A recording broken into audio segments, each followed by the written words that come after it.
来这里吃饭的以色列人多吗？犹太人？阿拉伯人根本上就没有，但是犹太人很多很多。我有几十年的客人，几代人都在我这里吃饭。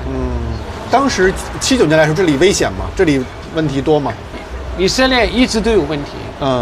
到今天为止，昨天为止都有问题。这个阿拉伯世界的冲突，几次以色列的战争我都在这里。1982年的打黎巴嫩，对。那个时候打黎巴嫩的时候，很多人，美国来的，其他国家来的犹太人，他们在街上里被等，然后就有车子把他们送走，送到前线去。我问他们我自己愿意来的。这边也有自杀性爆炸吗？很多，这个我亲眼看到的。在哪里？什么样子？这里39号39号。这旁边那里晚上也是爆炸了。他2个公交车他等那个公交车到站的时候，这个公交车到站，那个恐怖式的引爆，2个公交车的人死伤很多人。他爆了以后，还有第2个人看到你们很多人在这里，第2个人进来爆了。什么时候爆炸最严重啊？一直都有。我们都已经怕。现在少一些了，是吧？没有了，根本上没有。现在没有了。就因为建那个墙，是不是？是，很有效，是吧？有效。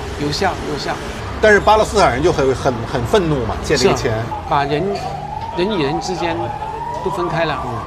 以前有圣经记载的时候是犹太人的地方，后来犹太人2000多年的时候，他们这人就散掉了，逃到全世界的地方去了。以后阿拉伯人进来这里，生活了1000多年，他们也是当这里是他们的一辈子，他们的家。所以我觉得应该有和平的一点，大家就应该互相体谅一下，大家互相残杀，这不是一个好的解决方法。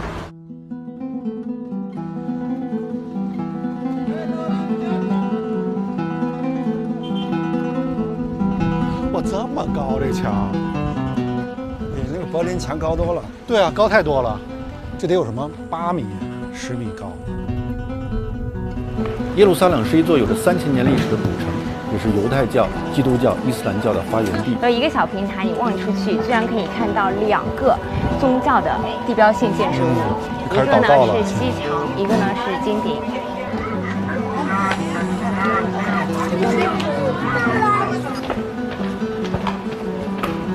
与耶路撒冷相距1小时车程的特拉维夫，却是一座引领世界科技的现代都市。我相约赫拉利在这儿再次见面，我很好奇，如此复杂的环境对他的影响是什么。Hi, see you again. Hello. Hi, see you again. See you again. Hey, how are you? Hi. Nice to meet Nice to you. meet you. So where to go? We need the car. Yeah, we are ready. Yeah. Please. You know, I just traveled from Jerusalem, the old city. You see the different culture, different religion, and I mean very mixed culture, and lots of burden from history. Is there a kind of Israeli mentality? Could you describe it? As a tourist, maybe you go there. Oh, it's very interesting. Or you see all the old places. All this is where Jesus was, and so forth. But you live there. The amount of hatred in that place. It's like a nuclear reactor of hatred. You know, religion can be a wonderful thing, but when you live in Jerusalem, you realize that it can be a terrible thing. Yeah. How much hatred and anger.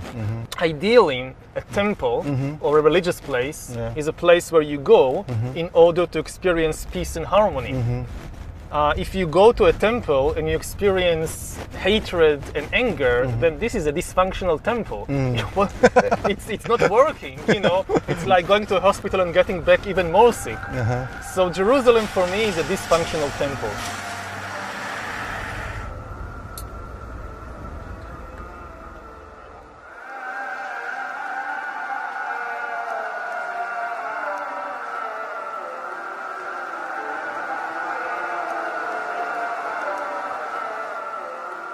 How this kind of things shape your mind, shape your... The influence on me of if this is what you ask, it obviously has an impact. I mean, if you live in a place like Silicon Valley, maybe you can have this kind of utopian vision of a world governed by science and by rationality and things like that. But if you live in the Middle East, it's obvious to you that you cannot escape this tension, because all around you people are killing each other because of their belief in fictional stories. So it's very clear to you that fiction is an extremely powerful thing. My house, the village where I live, is exactly middle of the way between Tel Aviv and Jerusalem. On the one hand, I'm very connected to this world of Tel Aviv. Yeah, modern technology, modern technology, world, high tech, all that. And on the other hand, very connected to Jerusalem with all the religion and mythology, and especially this is why I think much of my writing and scholarship is about this tension between the modern world of the 21st century and artificial intelligence and all that, and on the other hand, the still great impact of all these mythologies and fictional stories and religions. When did you notice the tension?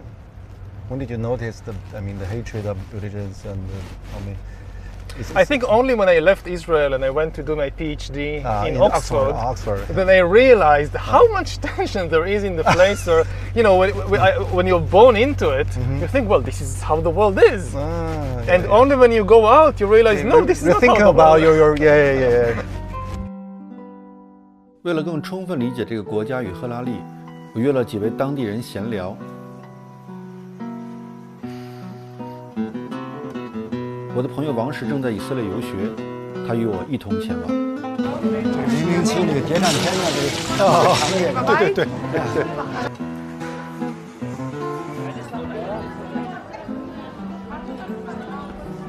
第一位是阿拉伯律师。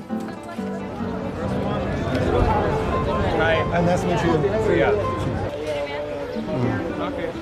How do you think about the Jewish people? I mean, the Jewish come back. Take the city, they become a new authority. Is understanding or for you not? For me, I don't have a problem with the religion about the Jews. And they was living here before the occupation, and we have places that they are neighbors of the Arabs, and they don't have any problem with the Palestinian here. Before the occupation, when they kick them out from Europe and receive them, and later they are get of this country. But after, it's begin the problem. When I talk with the Israelis, most of the people, they have this stereotype. We really feel that. When they talking with me, are you real Arab? Yeah, I am Arab. Are you born here? Yes, I am born here. You know, here, the thing that it's helped me to live here in Jerusalem, it's how I look. According to the stereotype of the Israelis, I'm not look like the local people. The local people have to be dark skinned, not handsome person. And also my accent is good in Hebrew. You speak Hebrew? Yeah, of course, because I'm a lawyer. And in a good accent. So what's your nationality? Nationality, I don't have any nationality of any country. It's just residency. If I pass something, if I travel more than 3 or 7 years out of Israel, so they can get the ID, my ID. It's mean they can kick me out anytime. Like that we live. Do you have any solution? I mean, actually, I don't see any solution. I am born here and I love this country. I will not pass to anywhere.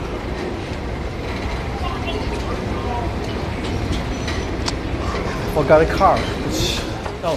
Oh, it's okay. It's okay. It's okay. When did you arrive? Sorry? When did you come to 2 days ago. Oh, 2 days ago. So you've been around. Yeah, spent 1 day in Jerusalem and here. Yeah, come here. Yeah. You're much more relaxed than in China. me. Yeah. Yeah, because in China you run around from Yeah, here to yeah, there, yeah. and here Too it's many like, things. Yeah. Oh, what nice view. You want some water? Yes, Some water would or- be nice.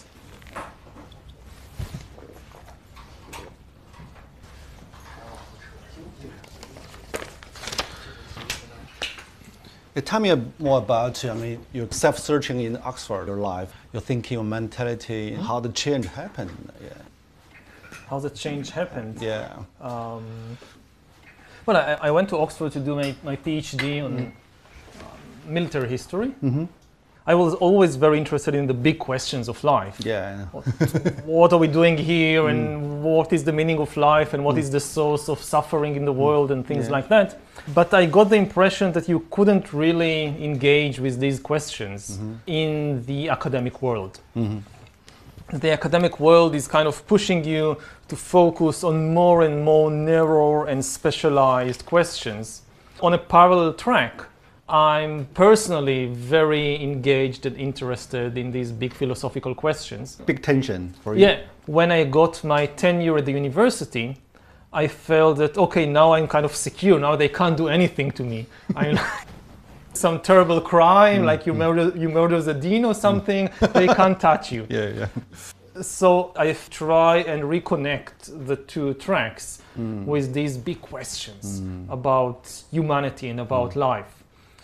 I guess it was luck had something to do with it, but it was very successful. In the 20th century, there are some historians also ask big questions like Arnold Toynbee, H.G. Wells. How this kind of tradition shaped you? Influenced me. Yeah. The biggest influence on me, I think, was from Jared Diamond. Jared Diamond. He was a specialist in birds. Yeah. Yeah. He was the one who came and kind of showed the historians, look, you can do these things to, like, looking at humans from a bird's eye view. From bird to bird view. Yeah. So you're comparing Jared Diamond. What's your advantage and disadvantage of your books? Their strength compared with me is that I don't really have any background in biology. But if you just know biology, if you just understand evolution and you know everything there is to know about humans, you can now explain human history. I don't think that this can work because human history also has a very important ingredient of culture, of ideas, of stories, of fictions, and this is kind of my speciality. The exploration and understanding of fictions and mythologies and stories and their immense impact on human history. And if you don't give enough importance to the stories, to the fictions, you will never understand something like the Second World War, or like the French Revolution, or like the rise of Christianity. There was no biological or geographical explanation. So what do you think the major flaw of your theory? Have you ever think about it? Of my theory? Yeah, your perspective. You try to explain the whole world, the history, but what's the major flaw in the process? Well, if I knew the major flaw, I would have corrected it. But there are definitely flaws. Do you have any kind of worry? Maybe I speak so much about the change, the process, but actually I don't understand very well. Do you have any kind of concern? There are many areas. Because your tongue in the books is so confident. So, yes. Yeah. There are many areas that I talk about and I have no first-hand experience. I just rely on what the experts in the field say and I believe them. And I have no ability to kind of verify for myself that what I'm saying is true. I just believe them. So it's only second-hand knowledge. I read articles and books about artificial intelligence and what are the principles behind the program, behind the machine learning. So I trust that they are right. I hope that they are not kind of, making this colossal mistake and leading the entire world after them. 赫拉利对多领域的探索，对二手知识的运用与宏大叙事的热情，让我想起另一位以色列朋友，他即将成为一位拉比，是位教授塔木德的老师。这部古老的典籍覆盖了犹太教的律法、习俗、祭祀、礼仪等。You gonna join me? Sit. Yes. Okay. Come, welcome.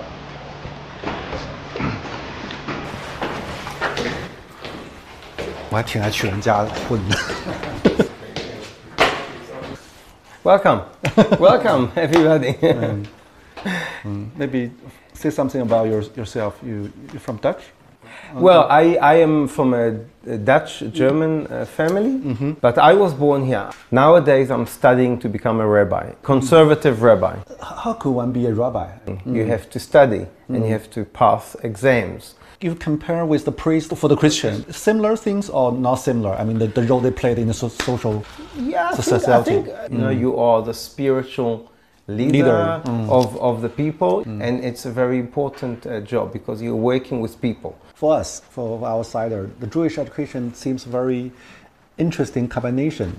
On the one side, it's quite religious. You stick some everlasting truths. On the other side, the Jewish people seems very open to new technology, new knowledge. So how to explain the combination of this kind of paradox? You know, if you read the Talmud, you can see in the Talmud that they already were very much open-minded. They had already broad knowledge. They didn't say, oh, we only have to confine ourselves to one knowledge, which is the Jewish. We have to understand everything because life is about everything. Talmud is a lot about discussions, open discussions. We bring different ideas and, oh, you heard a story that came from another country. How do we relate to that story? Is it relevant to us? I think that in the Jewish philosophy, and you have to listen to everything, understand other cultures, other people. 2,000 years ago, we were fighting amongst ourselves. And because we were fighting, you know, there were splits in the people, the temple was destroyed. So, you know, I think that the big issue of today is how do we build bridges? You know, how do we educate the next generation so we build bridges to people who are different than us? And how the Jewish people deal with the trauma? I mean, teach the kids to know the trauma, to know their past. We realized that the stories are very, very important. Everybody started talking about it and understanding that it is important to discuss it. Do you think that Israel today still facing kind of existential crisis? I want to believe that not. I think that, look, there are people in the world that say that they want us to disappear. But I don't think that, you know, practically it's possible. But human beings are not always predicted. What we learn from history is that human beings, that people, never learn from history. So history can often repeat itself because we just don't learn. So we don't look with open eyes of what happened only a few years ago and say, okay, let's do it differently. So I don't know. You know, I don't think that we are today on an immediate threat. But of course, Israelis feel that there is a threat. But I hope and I believe that we are strong enough and we'll be okay.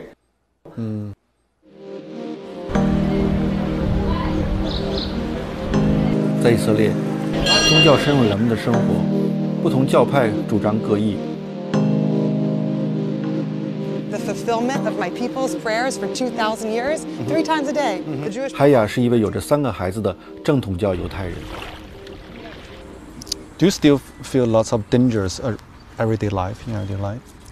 You know, there was a time when there were a lot of car rammings going on in Jerusalem where terrorists would ram their cars into children.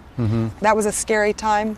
I was, you know, my kids would go to school in the morning and I would literally cry with fear. That's not been happening in the past couple of years, so it's a quieter time right now. So I don't feel fear. I let my kids roam around freely. From your point of view, how to, settle the huge conflict between Israel and Palestine is possible? I mean, during so long time. Right. I think with the consciousness that we have today, it's not so possible. we need to be doing that work on ourselves personally and inside of ourselves. You know, I'm a therapist. I do couples workshops, you know, where it's about working on communication. So I think we need to be communicating more with our enemies and working through it via communication. If the city is a patient, Yeah. how to describe the psychological problem or maybe mental disorder for the city? You know, it's interesting we're having this interview today. Today is the National Day of Mourning. There's all sorts of things that we do today to enter into a consciousness of mourning for all of the pain of the world. 2,000 years ago, our people had senseless hatred. We hated for no good reason. We hated our brother, we hated our cousin, we hated. And for that, our national story goes, our temple was destroyed and the Jewish people were dispersed all over the world because we could not love each other. That's our psychological ailment is hate. And so the fixing of that is going to be love. It is love, senseless love. What does that mean and how do we do that is a whole other question, but I think just having that awareness, and we're trying to learn how to love senselessly. Wow. I know that seems like a little bit like theoretical maybe, but I think it's true. I think that's where we have to start. So in your book, you also mention about the global meaning crisis. Actually, people don't know who they are and they lost identity. So how to cope with it, from your point of view? How to deal with the phenomenon? We can't come back. We can't go back. We can't go back. This should be very clear. Yeah, the road back. New. Yeah. What's new? What's the new meaning? I think that always the key is to get to know ourselves better. When people ask what is the meaning of life, they usually expect to be told some story about the universe, which gives them some role to play. You have the Jewish story, the Christian story, the national story, but all these stories are false because the universe doesn't work as a story. It exists today in the world, not Israel, not Japan, not Greece, not Egypt. None of them existed 5,000 years ago. Humans coming out of Africa, the first cave art, the farming, the invention of farming, of agriculture, the invention of writing, of money, the first cities, all these things happened long before any of the nations that today exist appeared. So none of them offers you an eternal truth. And I think that what the real answer to this search for meaning is leave all these stories aside. And the key thing is to really understand the reality about yourself. So there are many tools to do it, from meditation to the tools of science, that to really explore what is the body, what is the brain, what is happening within me. If you really know the truth about yourself, I don't think that you need any of these stories anymore. So you say you must create your own story. No, you don't create your own story.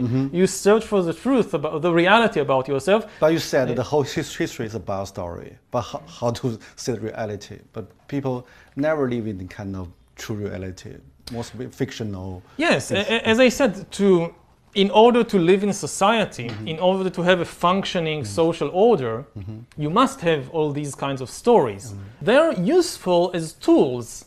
You cannot build societies without a story in which people believe. But it's the same in the case of entire nations and religions.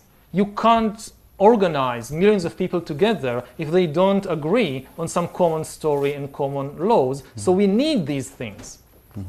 But they are just tools. They are not the ultimate reality. If you mistake these imaginary stories for the ultimate reality, then you will never know the truth about yourself, and you will start usually sacrificing people for the sake of imaginary story, like what is happening in the Middle East all the time. Do you feel bored? I mean, so Bored? many questions. And, Some you must questions repeat yourself. many times. some questions repeat and some questions are new. So hopefully there is always at least one question which is completely new. I mean, do you feel surprised that you become so global phenomenon? Yes. What's the feeling? You said you treat like a rock star. So what's the reason for yourself? I guess that I'm the kind of questions that interest me are now very relevant to people all over the world, and I engage with them in accessible language that the general public can understand. I mean, there are other people who are also doing research on similar topics, but they write or they talk in such a complicated way that nobody except a handful of other professors can understand what they say. And they reach new insights and new theories. And then you need people like me who take these insights and theories and bring them to the general public.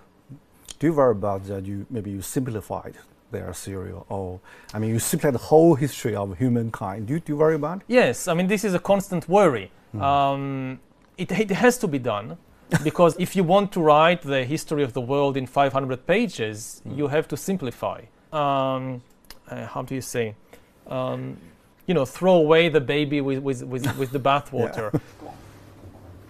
I mean, you have to preserve some key insights, some key ideas. Otherwise, what's the point?